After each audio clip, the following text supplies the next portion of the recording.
Bueno, vamos a escuchar ahora la última ponencia de la mesa. Es de Paulo Antonio Paranaguá, que es historiador del cine, escritor y periodista en Le Monde, en París, en Francia. Y bueno, muchos de ustedes acá lo conocen, y tiene una muy amplia producción bibliográfica sobre el tema del cine. Algunos, por citar un par de sus publicaciones, acá seleccionamos cine documental en América Latina, que es 2003, y Tradición y Modernidad en el Cine de América Latina. Bueno, sin más, yo le paso la palabra a Paulo. Su ponencia se llama Historia Comparada, un desafío para el investigador de cine.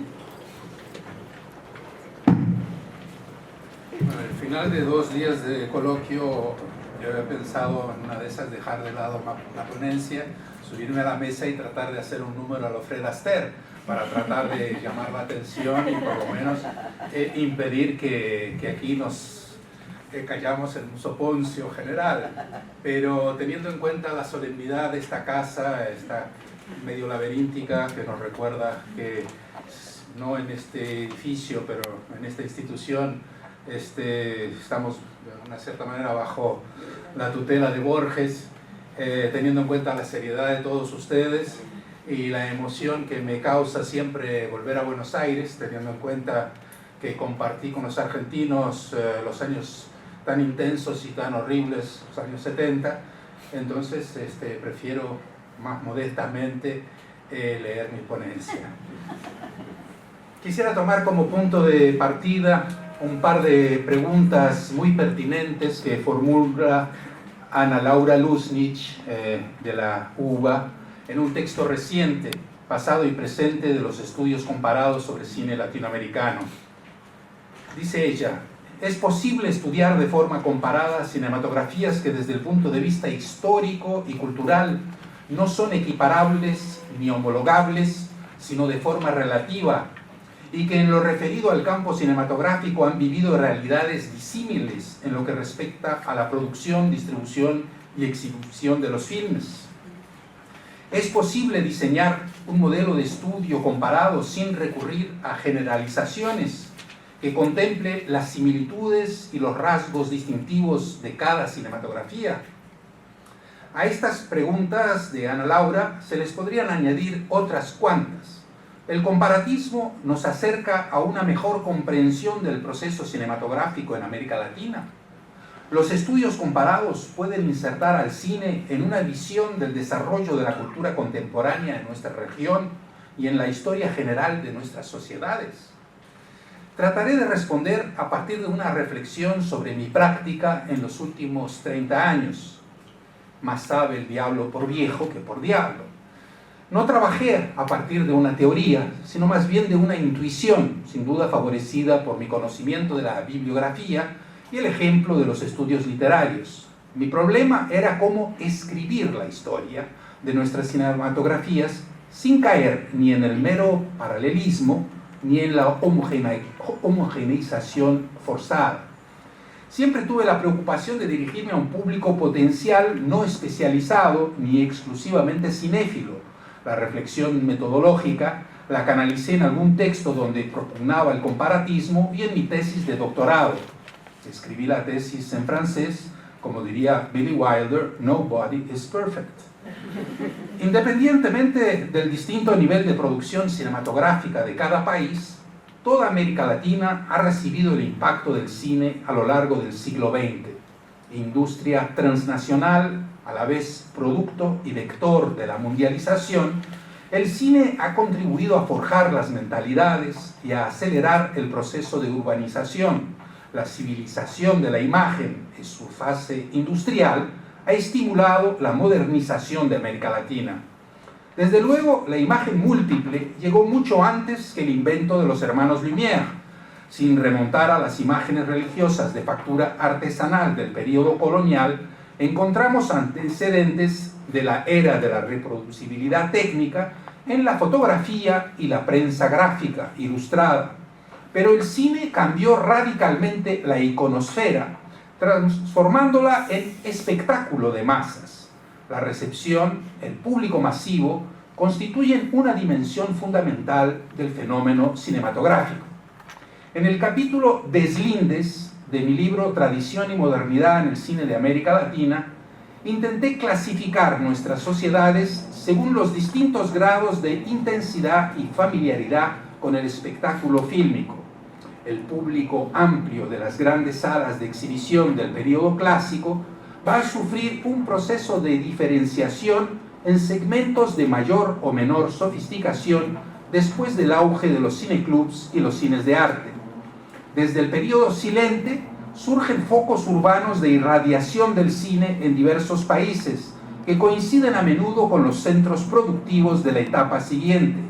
Buenos Aires, México, Sao Paulo o Río de Janeiro van a tener una producción con mayor continuidad, mientras La Habana, Caracas y Lima van a producir en forma intermitente. Estos deslindes introducen un primer nivel de comparatismo que se aparta de la vieja historiografía, surgida hace poco más de medio siglo. Nuestros primeros historiadores abordaron solamente la esfera de la producción, sin interesarse por su relación con la distribución y la exhibición. Creo que podemos explicarlo por un afán de legitimación de la producción local a través de la invención de una tradición, pero también por la necesidad de preservar películas y datos amenazados por la revolución del sonido que precipitó la obsolescencia de los filmes del periodo silente, y quizás también por una deformación profesional de quienes procedían de la crítica periodística y estaban habituados a reseñar los estrenos. Sin embargo, el fenómeno cinematográfico es complejo, no admite un estudio aislado de la producción que ignore la evolución de la exhibición y la dependencia creciente de la distribución hacia las películas importadas. No podemos explicar ciertos cambios de la producción ni las opciones de los medios profesionales locales sin tener en cuenta el impacto de las películas mayormente consumidas en el gusto del público. La mirada de nuestros productores y realizadores estaba estrechamente vinculada a los modelos que tuvieron la posibilidad de apreciar a lo largo del siglo del cine. Un primer desafío del comparatismo estriba justamente en la articulación de las tres esferas del fenómeno cinematográfico, en las relaciones entre el cine producido localmente y el cine importado, sus similitudes y diferencias, sus estímulos y tensiones, sin olvidar la extensión de la exhibición, sus mutaciones desde el primitivo nomadismo hasta la construcción de grandes teatros, con la consiguiente incorporación de otros sectores sociales. Y luego la crisis de ese modelo que desemboca en la fragmentación y segmentación del público, acentuada por la llegada de la televisión, seguida en estos últimos años por una privatización del consumo fílmico a domicilio. Los tres niveles, exhibición, distribución y producción, están imbricados. Por lo tanto, el estudio de las películas y de los archivos de las productoras o de las instituciones afines debe acompañarse de una historia económica del fenómeno cinematográfico en nuestros países y de una historia social de la exhibición insertada en el auge de una cultura urbana, de una cultura ciudadana.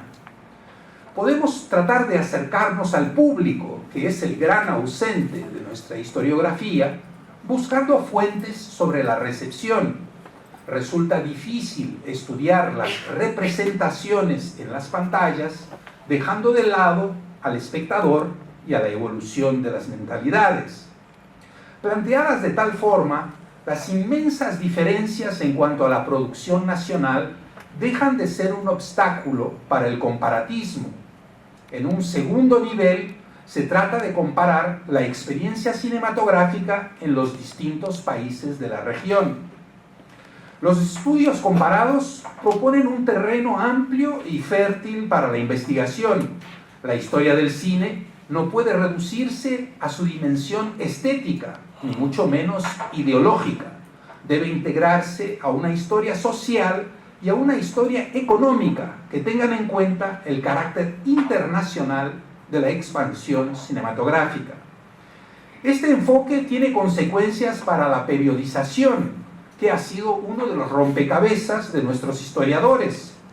Si nos basamos en la evolución del consumo del cine en América Latina, evitamos dos escollos: el de adoptar una periodización exterior al ámbito cinematográfico, ya sea política o institucional, y el de adoptar un criterio que sobredimensione las distintas fases de la producción nacional, como si ésta no estuviera subordinada a una distribución y exhibición dependientes de las películas importadas.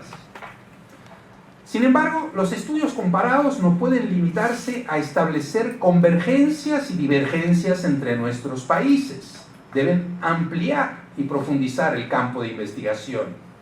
Desde mi primer librito brasileño, Cinema na América Latina, Longe de Deus y Perto de Hollywood, he esbozado algunas líneas de investigación.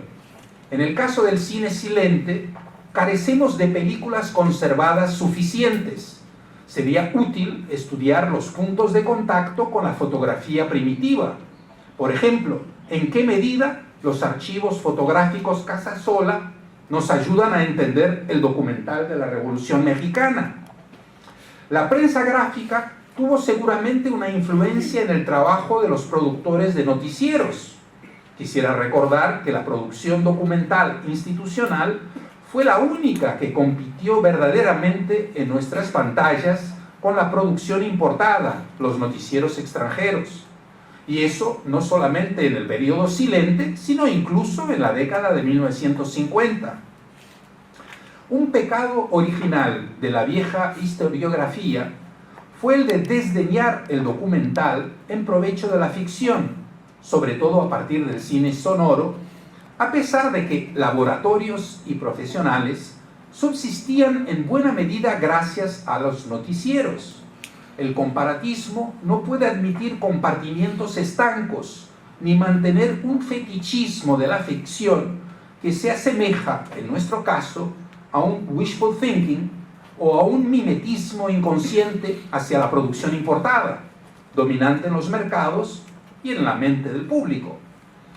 En el caso del cine sonoro, muchos investigadores han subrayado el vínculo estrecho e incluso la dependencia entre la pantalla y la radio, pero no han sacado la conclusión lógica de ese vínculo: el auge de las industrias culturales, incluso en las sociedades menos desarrolladas de nuestra región. La radio, antes de ser vista como un medio de comunicación, fue una de las primeras industrias culturales dignas de ese nombre. Esta vinculación es interesante porque la música nacional, la industria discográfica y la radio representaron a menudo una precoz asociación entre el capital extranjero y el capital local, una característica compartida por el cine, desde luego, donde tecnología y producción importadas son inseparables de los ingredientes nacionales de las películas. Pero en el medio musical quizás encontremos un grado menor de nacionalismo proteccionista, muy interesado, del que tanta gala han hecho nuestros productores cinematográficos. En la radio coexisten ficción y documental, entretenimiento e información, narrativa y comunicación, dimensiones que se encuentran asimismo en las cinematografías de América Latina. Además, la radio fue un laboratorio de manipulaciones políticas de las que no estuvo exento el cine. Creo que nuestras cinematografías no han llegado a ser industria más que en casos o momentos muy contados. Nos hemos quedado en la artesanía y la discontinuidad, a diferencia de la producción en serie de las majors norteamericanas. En el capítulo del libro Tradición y Modernidad sobre los estudios, los sets o los foros de filmación, trato de mostrar la distancia entre el modelo de Hollywood y la infraestructura realmente existente en nuestros principales países productores. México y TV Globo seguramente emularon el modelo. Los demás, tengo mis dudas. En todo caso, los dilemas de la industrialización los aclara mejor un estudio comparado. Pasando a otro ámbito, ¿cómo podemos estudiar nuestro cine sin hablar del espectáculo vivo, el teatro, el cabaret, la música, además de la literatura popular, de la literatura culta. No voy a seguir con la televisión, que tanta fascinación ejerce hoy. Algunas de las escuelas profesionales más prestigiosas de América Latina, la de la Universidad de San Paulo o la Escuela de San Antonio de los Baños, tienen ya un programa único para cine y televisión, aunque admitan las especializaciones. El cine está insertado hoy en un universo audiovisual en vertiginosa mutación, donde se multiplican las pantallas. Algunas de ellas ya las llevamos en el bolsillo. Resumiendo, tanto en su historia como en la actualidad, el cine debe ser estudiado en relación con las industrias culturales, lo que implica un tercer nivel de comparatismo y que lleva también a un diálogo interdisciplinario. El cine es demasiado importante como para dejárselo a los cinéfilos. A pesar de las distancias y de diferencias entre los países latinoamericanos, el desarrollo del cine en un marco de dependencia ha creado una serie de convergencias de situación a lo largo de la historia del siglo XX. Estudiarlas quizás nos sirva para encarar los dilemas del nuevo siglo en el que enfrentamos tantas rémoras del siglo pasado. Como sobreviven muy pocas películas silentes, he considerado aquellas a las que tuve acceso como un corpus único en un par de capítulos de Tradición y Modernidad. Enfoqué sobre todo la ficción para ver qué nos revelan esas películas sobre sus realizadores y su época, más allá de lo que nos han dicho los historiadores del período, que han trabajado principalmente con la documentación no fílmica. Creo que algo de rescatable logré sacar de ese análisis en cuanto al esbozo de los géneros y a la balbuciante dramaturgia, marcada por una intensa religiosidad y fuertes tensiones sociales y raciales. Una perfecta hibridación entre tradición y modernidad. En otro capítulo del mismo libro, el más largo, me fui al otro extremo y me concentré en una sola película, Dios se lo pague, donde confluyen una obra teatral brasileña, el principal estudio argentino de los años 40 y una estrella mexicana. La idea era tratar de desmenuzar la circulación y la metamorfosis del melodrama y de los ingredientes del populismo latinoamericano en su época de auge, que coincide con la edad de oro del cine clásico. Cada capítulo del libro Tradición y Modernidad recurre a diversas formas de comparatismo o busca nuevos objetos de estudio, nuevos enfoques. Así, la formación o la feminización de los profesionales adquiere nueva relevancia gracias a un estudio comparado. Los movimientos de renovación de los años 60 también se prestan al comparatismo, capaz de subrayar sus diferencias y confluencias. Esa década representa una nueva fase de la internacionalización del cine, caracterizada por un debate intenso sobre las tecnologías y su impacto sobre las formas de producción y expresión. La relación con el modernismo literario y plástico puede servir también de referencia. He intentado integrar asimismo las mitologías del Star System, las transformaciones urbanas favorecidas por la expansión del cine, las áridas estadísticas de la distribución y exhibición, a una historia donde hasta ahora predominan películas, cineastas y en algunos casos los géneros. Pretendo mostrar que no existe un solo camino o esquema, sino toda una gama de posibilidades para los estudios comparados. La turbulenta transición al cine sonoro, que se ha producido en ritmos y formas tan distintas, muestra, no obstante, problemas similares y búsquedas de soluciones parecidas, a tal punto que por primera vez observamos en América Latina casos de mimetismo o de fuerte influencia intrarregional, con experiencias de producción en ciertos países que responden al influjo de Argentina o México, y estrategias transnacionales que abarcan incluso a España. Encontramos ahí un antecedente de la circulación de las telenovelas en el ámbito latinoamericano e iberoamericano.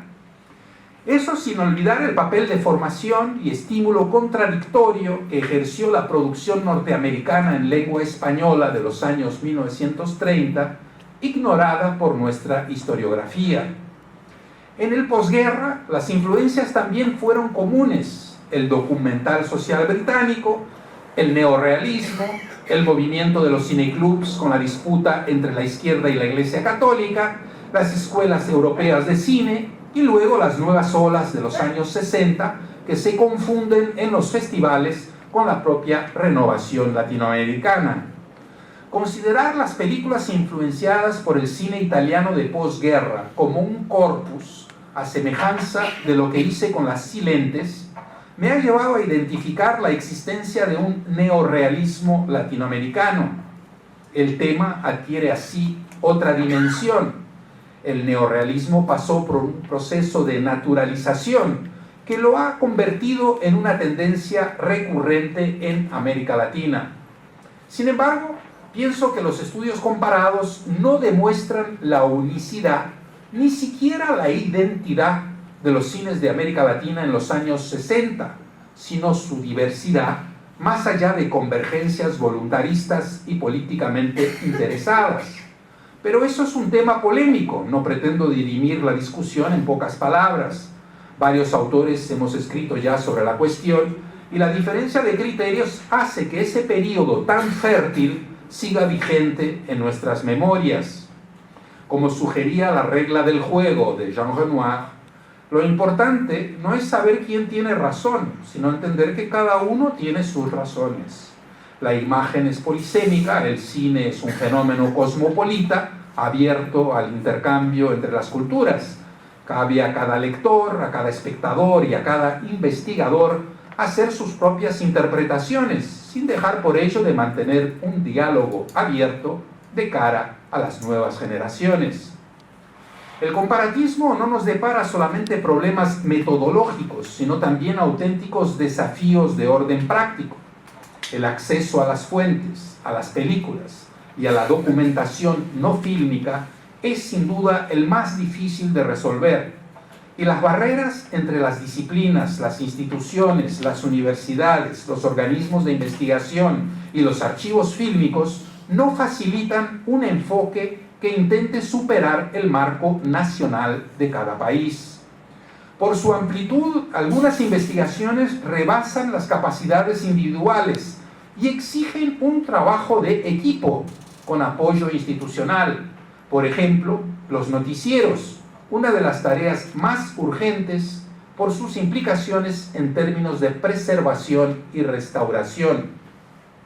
Solo a través del comparatismo podemos hablar de América Latina más allá de idealizaciones y mitologías. Necesitamos más encuentros como este, necesitamos crear puentes y redes que favorezcan la cooperación y el intercambio. Muchas gracias.